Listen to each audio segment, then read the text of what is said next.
Assalamualaikum warahmatullahi wabarakatuh. Balik lagi sama aku, Safriska Malia.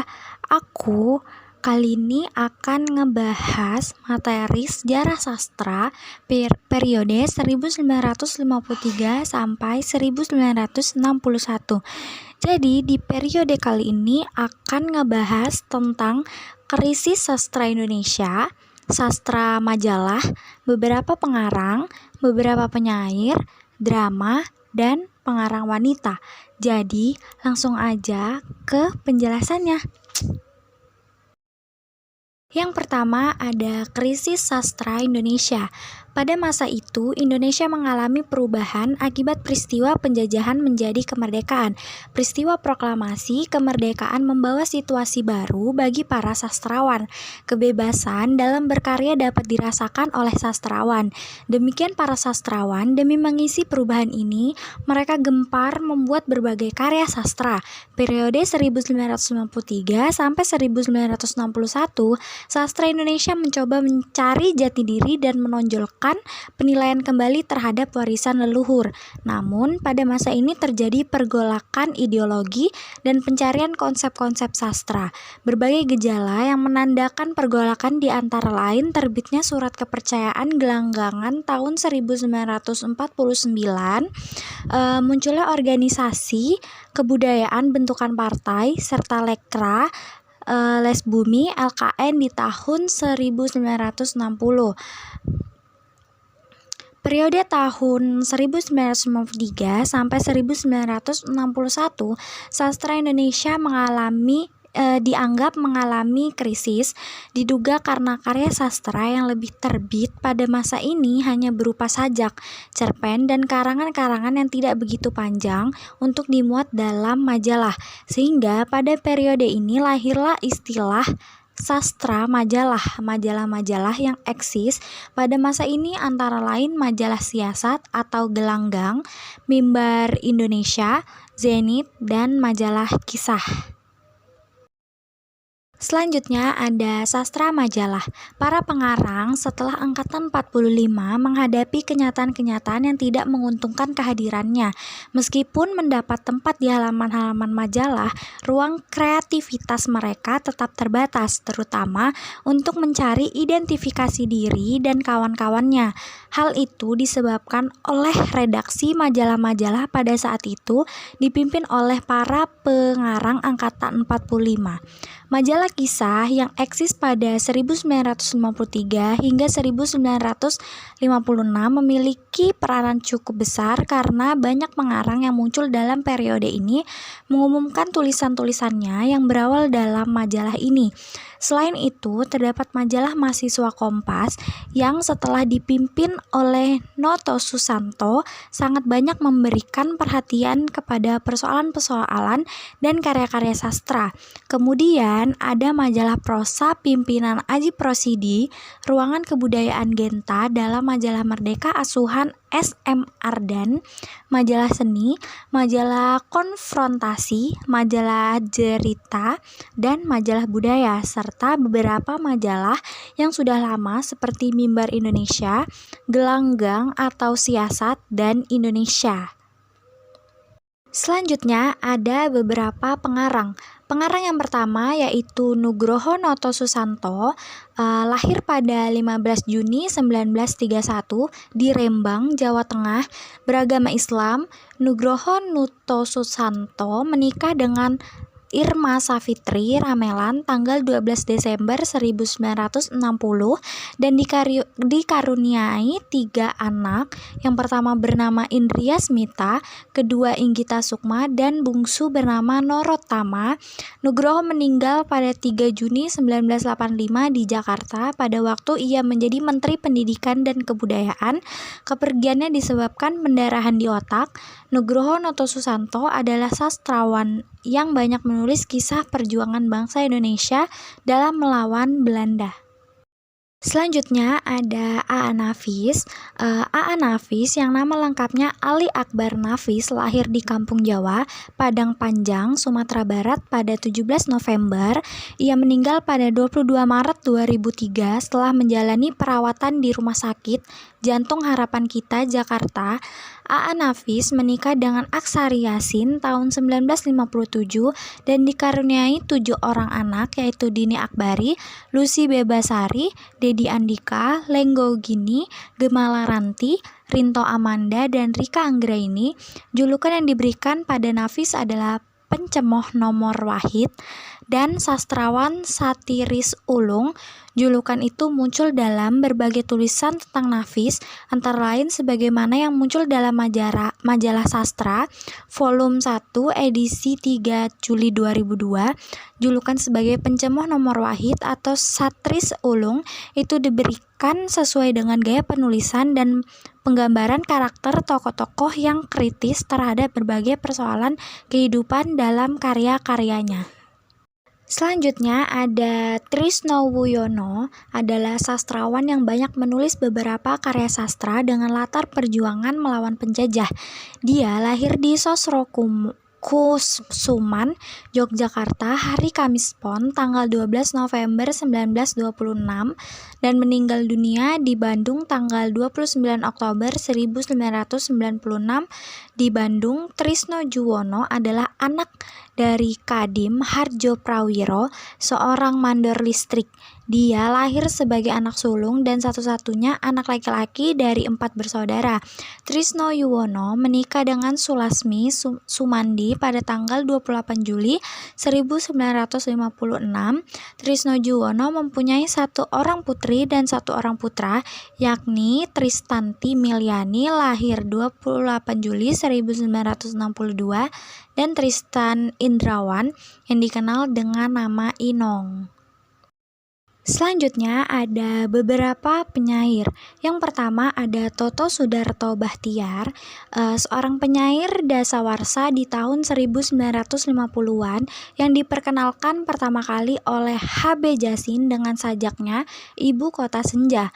Toto lahir di Palimanan, Cirebon pada tanggal 12 Oktober 1929 dan meninggal pada 9 Oktober 2007 di rumah salah seorang keluarganya di Jawa Barat. Toto menikah dengan Zainar dan memiliki seorang putri, Sri Adila Perikasih, serta 2 orang cucu. Toto dikenal sebagai penyair yang kuat pada tahun 1950-an, namun juga sebagai penerjemah yang baik. Kemampuannya dalam menguasai bahasa Belanda dan Inggris menjadi modalnya mendalami sastra dunia.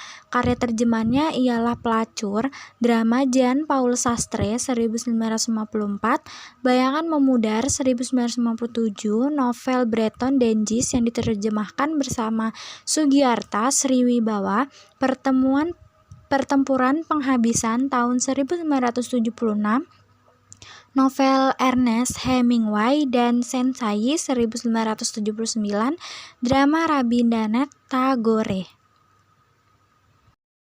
Selanjutnya ada W.S. Rendra, mulai menulis drama sejak di bangku di SMA. Drama pertamanya Kaki Palsu dimainkan di sekolahnya. Pada masa di SMA 1952, ia menulis drama yang berjudul Orang-orang di Tikungan Jalan. Naskah drama itu memenangkan hadiah pertama Lomba Penulisan Lakon Kementerian Pendidikan dan Kebudayaan Yogyakarta tahun 1954. Setelah itu kegiatannya dalam menulis naskah, drama, dan bermain drama terus berkembang. Dramanya yang berjudul Bip Bob dipentaskan pertama kali tahun 1968. Drama ini terkenal dengan judul Teater Mini Kata karena mempergunakan kata yang sangat sedikit, hanya ditampilkan dalam gerak dan lagu. Tahun 1988 drama itu dipentaskan kembali di Taman Ismail Marzuki, Jakarta. Rendra juga menulis drama terjemahan antara lain Oedipus Sang Raja dan Kasidah Barzanji. Selanjutnya ada drama.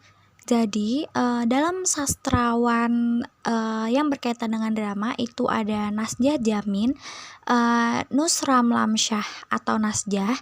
Jamin adalah seorang pengarang, pelukis, penulis naskah drama, dan ilustrator buku Indonesia. Nasjah dilahirkan di Perbaungan, Sumatera Utara 24 September 1924 dan meninggal di Yogyakarta 4 September 1997. Ia anak ketujuh dari 8 bersaudara yang mempunyai nama asli Nurlamsyah. Kedua orang tuanya berasal dari Minangkabau, Sumatera Barat. Ayahnya bernama Haji Jamin dan ibunya bernama Siti Sini. Nasjah adalah anak ketujuh dari 8 bersaudara dari pasangan Hajamin dan Siti Sini. Haji Jamin terus menetap di Tanah Deli, itu sehingga anak-anak disebut anak Deli yang dianggap sudah terlepas dari susunan adat dan kehidupan Minangkabau. Nasjah Jamin dan orang tuanya tinggal di daerah perkebunan di daerah Deli. Dia menyenangi kehidupan yang bebas, dalam arti tidak ada tekanan dari lingkungan setempat. Selain buku, Nasjah juga menerbitkan naskah drama. Nasjah mengenyam pendidikan hingga tingkat mulo atau Mir with Gebriet Lager Onderwijs, sekolah Hindia Belanda yang setara sekolah menengah pertama. Pendidikannya terhenti setelah pendudukan Jepang yang mengubah level mulo menjadi Suto Chogako. Menurut Daud Joseph yang merupakan teman kelas Nasjah, ia berhenti bersekolah karena sistem pendidikan Suto Chogako dan kewajiban siswanya untuk mengikuti kerja bakti. Daud meneruskan bahwa meskipun berhenti bersekolah, Nasjah tidak pernah berhenti belajar. Selanjutnya ada H.M. Yusabiran, adalah sutradara film, penulis skenario film, drama, cerpen, kolumnis, sastrawan, serta pelopor dokumentasi film Indonesia. Ia lahir di Rangkasibitung, Lebak, Banten, 11 September 1933 dan meninggal di Tangerang Selatan, Banten, 11 April 2012 pada umur 78 tahun.